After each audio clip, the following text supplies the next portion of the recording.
Thank you very much for having me.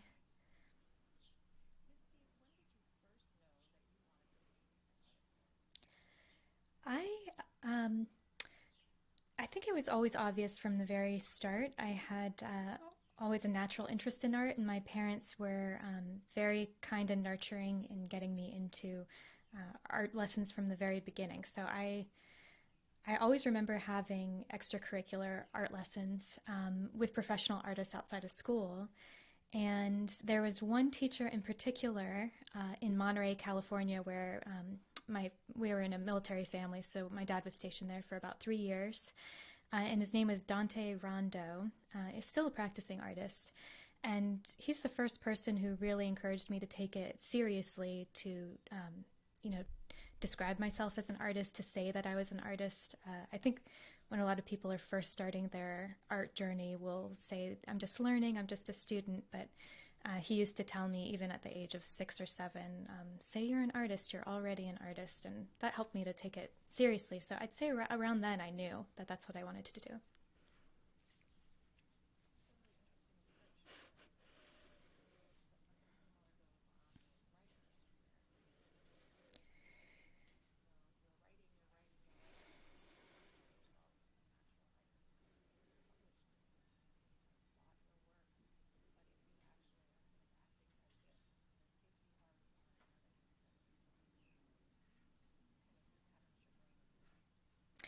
I agree. I think you deserve or you earn the title when you are going through the actions. So when I'm painting, obviously I'm a painter, and I don't think that it's a title that someone has to hand you. It just comes through the actions of doing it.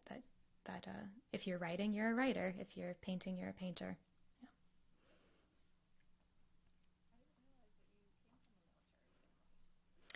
Right. My dad actually retired when I was in the fifth grade. So we were moving up until I was in the fourth grade, and then we were stationed in Annapolis, and my dad was teaching at the Naval Academy.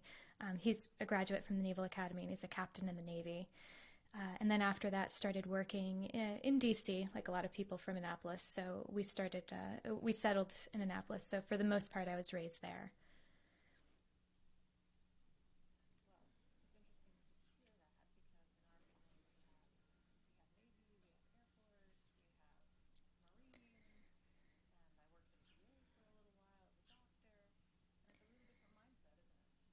It is. It definitely is its own world, and it's very contained because, wherever you go, wherever you're stationed, you have that military social network, but then you also have the commissary where you get your groceries, and they have their own movie theaters and vet offices, like veterinary offices for your pets. Just everything you need is sort of contained in that little world. So when my dad retired, I think we finally got to enjoy civilian life, and it was so different, and I liked it a lot.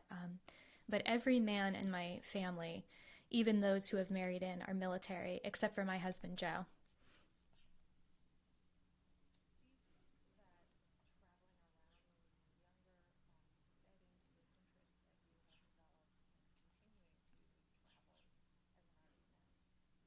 Absolutely. I definitely credit my wanderlust to traveling when I was little. And I think we stopped traveling at a very good time for me because I was just entering middle school, where, the social cliques start to form and you're going through the awkward stage, and being a new kid in school can be extra difficult. And so I sort of had the benefit of moving as a very small child, and having those memories that have now been greatly romanticized with time.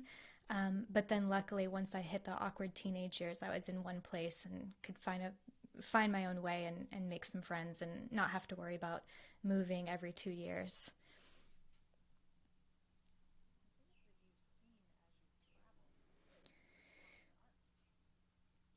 They have. I really like looking outside of myself for inspiration.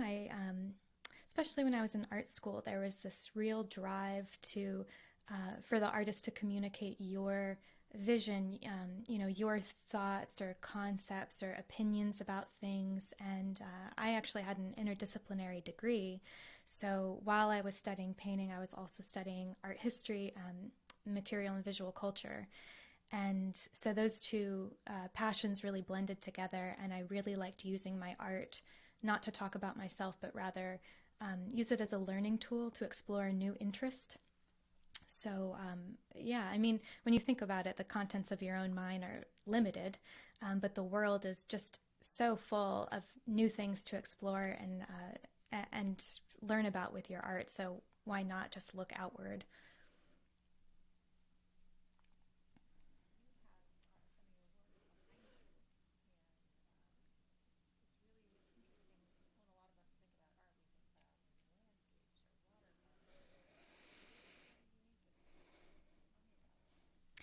So this was from a limited series that I created between about 2012 to 2015. But from 2013 to 2014, I was a Fulbright Fellow in Turkey studying Anatolian textiles. And I first discovered the interest in textiles from my parents because my parents collect carpets from an array of Middle Eastern countries. And once I got a little bit older, I realized that we had these beautiful works of art just enriching my childhood landscape, and I didn't know anything about them, who made them, where they came from, what do these designs mean. So I started researching the origins of the designs of the carpets in my childhood home, and started painting about them because for me, painting is just a way to learn about it. You know how if you want to understand a clock, you take it apart and put it back together yourself. And for me as a painter, to paint something, I understand its structure and form and a little bit about how it was made more deeply. And I was showing these paintings to a friend of mine who had just finished a Fulbright in Morocco, and she said, "This feels like a Fulbright project. You should look into it." And so I started focusing on Turkish carpets in particular because they were my favorite ones. And when I was reading about the earliest Anatolian carpets, they were found in the Aladdin Mosque of Konya in, I think, 1904. And these carpets came from the 11th and 12th centuries with the Seljuk Empire, which its capital was Konya. And when they were discovered, there was paintings commissioned of them as a way to document them, in addition to, or I guess it might have been just before they were started using photography so much for preservation. So when I'd heard about paintings being commissioned of these really old carpets, I just felt connected to that story because that's what I had been doing, to document the carpets of my childhood home. So I devised this project to create paintings that were hypothetical depictions of lost carpets from that time period because they're very rare. There's only about 18, I think, that exist. And so that's what I originally went to Turkey for. But when I was there, I really wanted to inform my work by learning how to weave. I thought that was very important. So I was learning Turkish at the time and jumped into some weaving classes by this master weaver in Istanbul, Musa Basaran, who was so kind to give me complimentary lessons. And then I became more interested in village weaving practices and how women weavers can incorporate their own creative vision and expression into designs.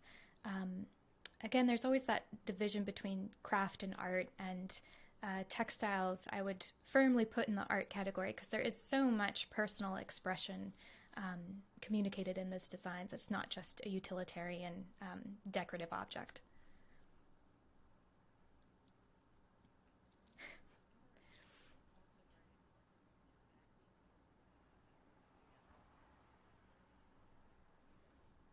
Yes.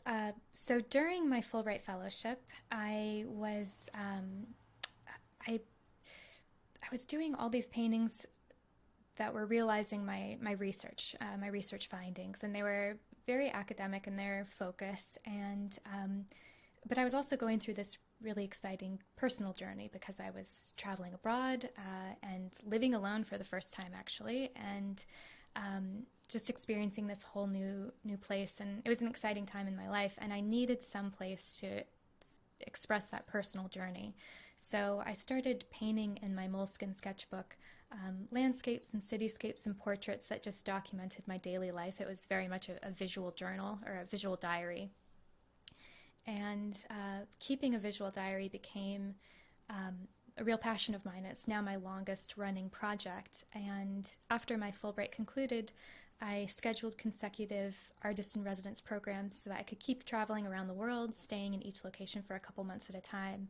And my journal documented the journey along the way. And it's now getting published. So it's a visual travelogue of 80 paintings, 80 of my favorite paintings from the pages.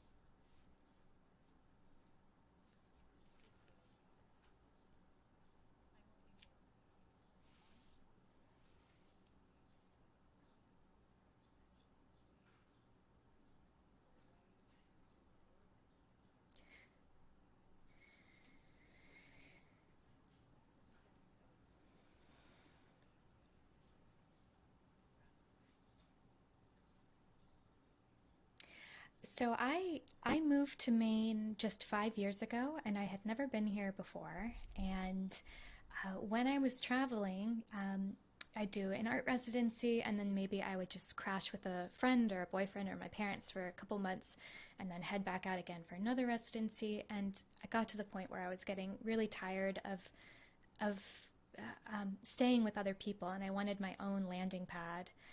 And before going abroad, the last permanent residence I had was in New York City, and it was way too expensive. I could never possibly leave for a couple months at a time and maintain an apartment there. So I thought, well, what's a smaller city that has natural beauty, that's inspiring to me as an artist, with a really nice, standard of living where maybe I could afford to have my own apartment that I could leave for a couple months at a time. And I just thought, oh, Portland, Maine, I've never been there before. And the more I read about it online, it seemed like a great fit. And I came up to visit for a weekend. And yeah, so it was a total love connection when I came here the first time. And so I just packed my car, drove up, checked into a hotel, hopped onto Craigslist, found a job within a couple days as a receptionist at Satori Hair Salon, and then found an apartment like a couple days later. And that was it. It was a good decision. It's exactly what I wanted it to be. Just a really solid landing pad that's beautiful and a really nice community, and it enriches my art even when I'm not traveling, when I'm at home.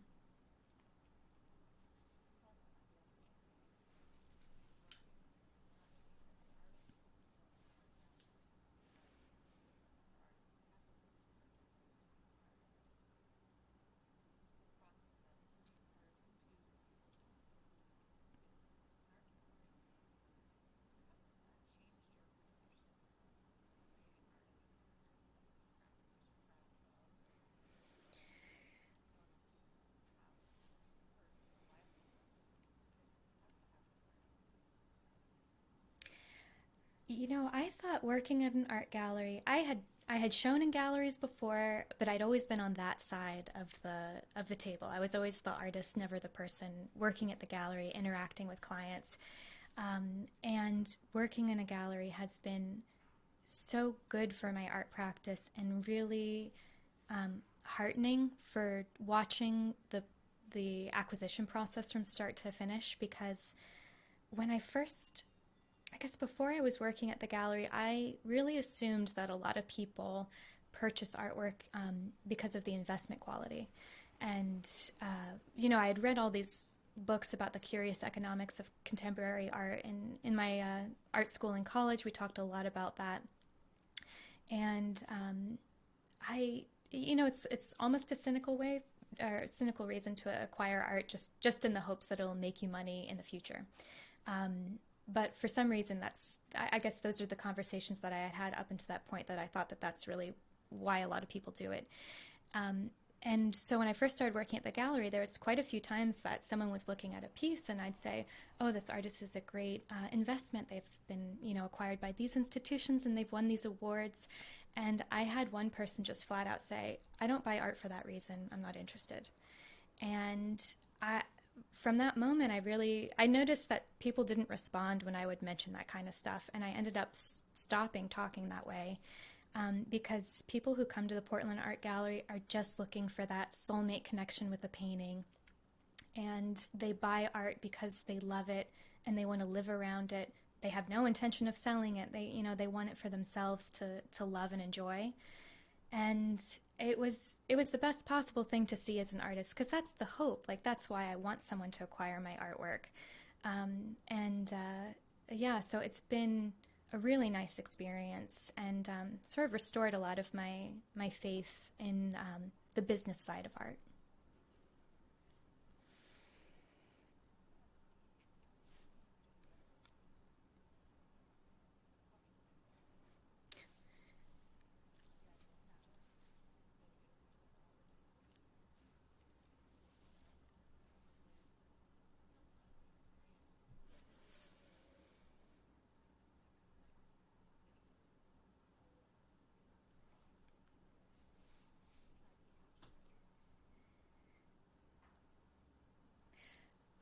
I was lucky in that I got to stay in Paris for 4 months, 3 months consecutively, and then I went away to an art residency in Morocco.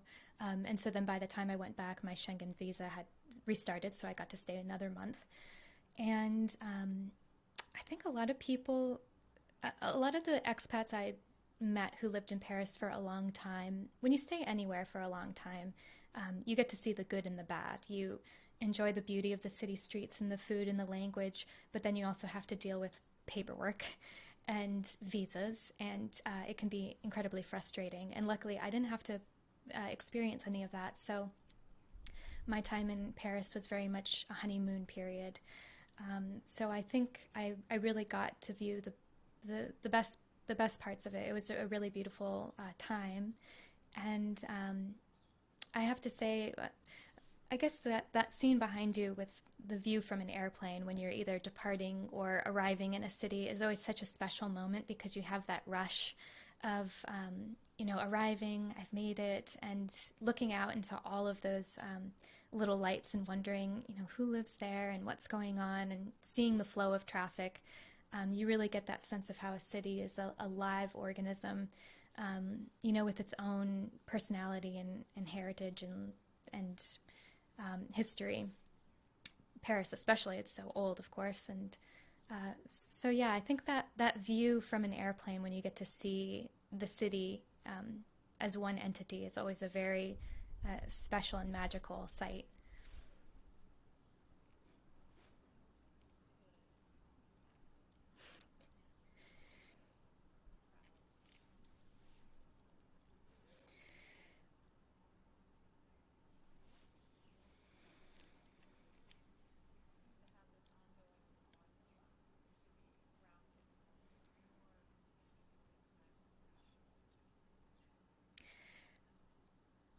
One of the reasons why, another reason why I decided to move to Maine and put down some roots and start staying in one place is so that I could start working bigger.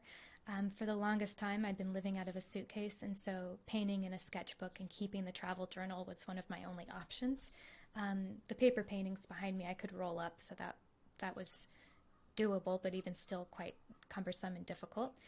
And so I have to say, this past year of being cooped up indoors has been really good for my art, because I finally got to invest all my time and attention into creating larger pieces. And, art can really take you back mentally to that place. Like, it's a great time to just reminisce and return to your favorite memories, because you have to recreate it line by line, plane by plane. So you end up spending an hour or hours in a location as you recreate it in paint. So in my imagination and through my art, I was still traveling, and so it was still a very fulfilling year. And I think even at a time like right now, my priorities are shifting a little bit. I just got married. I love my job here. I love Maine. I'm working bigger. I'm getting to be more and more content with having more of a stationary lifestyle. But that interior wanderlust and spirit is always with you, and it manifests in different ways. You don't physically have to be on the move. Even through your imagination, you might still be traveling. And I think a lot of people who are travelers, even if they had one period of their life where they were traveling a lot, later, decades later, will still consider themselves to be travelers for that reason. It's always with you.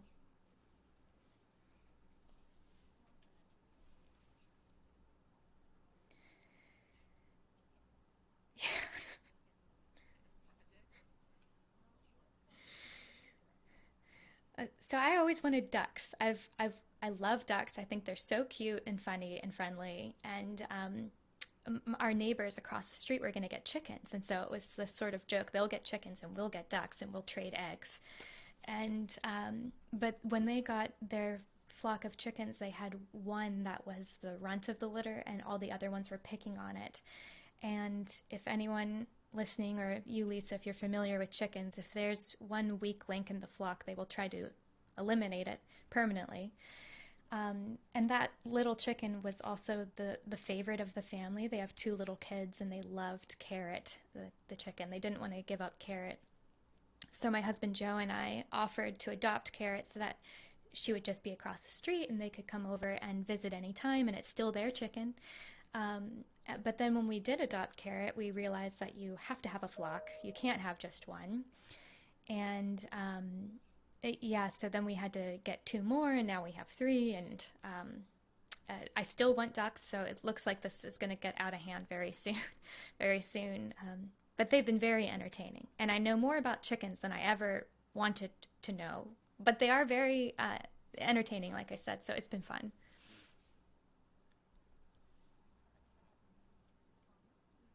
Yeah, yeah, Thomas.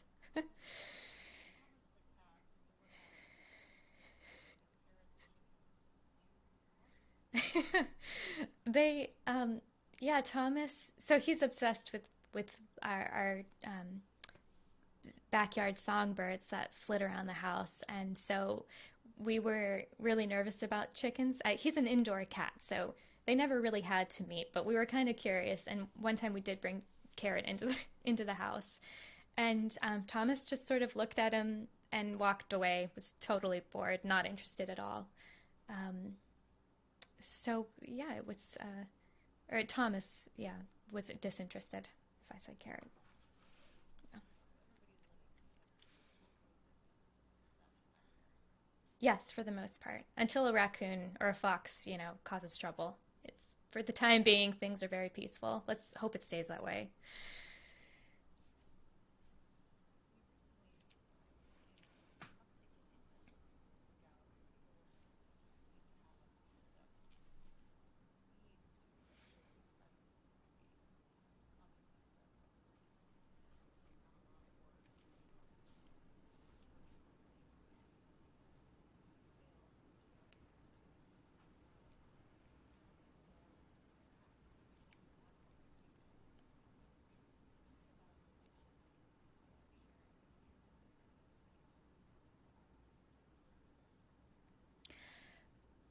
It's been an exciting time because I think a lot of people, if maybe they had to cancel vacations this year and they had that saved money, were able to acquire art for the first time. So I've met a lot of first time art buyers, which is always a really exciting step. And I think people are also realizing how important a beautiful space is, or just a comforting space that's inspiring, and having real, original art on the walls makes a really big difference. And yeah, just like what I had said before about investment versus love, why does somebody buy art?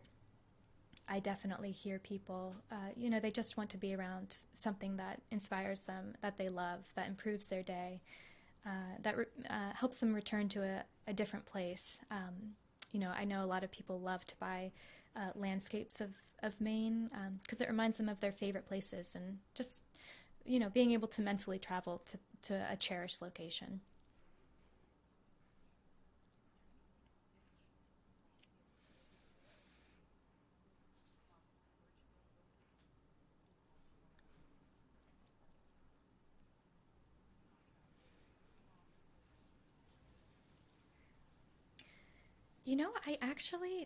I think I approached it in the same way, which is nice. It, I was really also focused on just the physical presentation of the work, how it would look in the space. The Portland Art Gallery has been so sophisticated in how they film and present their location and their space that even if it's through a screen, it very much is like you can visit and walk around at your own pace. and see the interiors. So it's so effective and convincing that other than mingling with people face to face at an opening reception, I thought the exhibition experience is quite true to the usual. So, which is nice. I feel like so many things this year has been different, um, but having a show, getting it framed, installing it, inspecting the space, making sure the flow of the artwork from one piece to the next makes sense. That was the same, and it was it was nice to have that.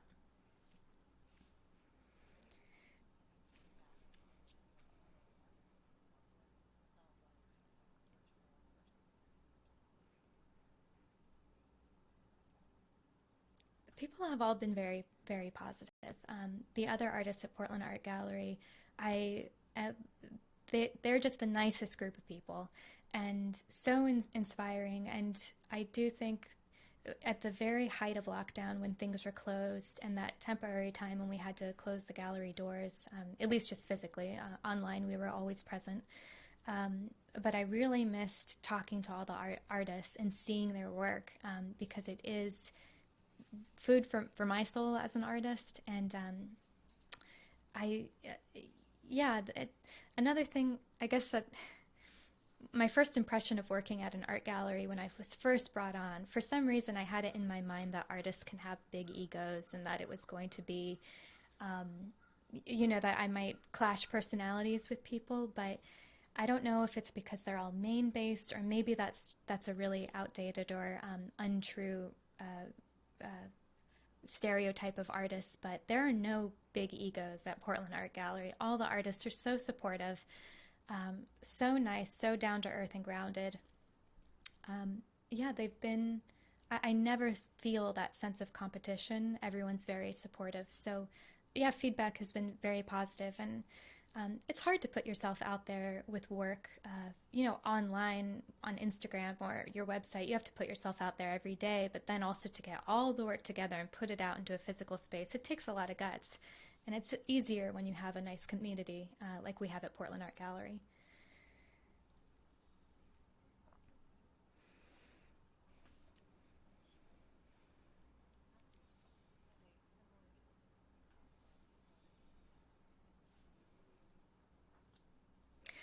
I have a couple of the greatest hits from past projects. I have a few small carpet paintings from my Fulbright period.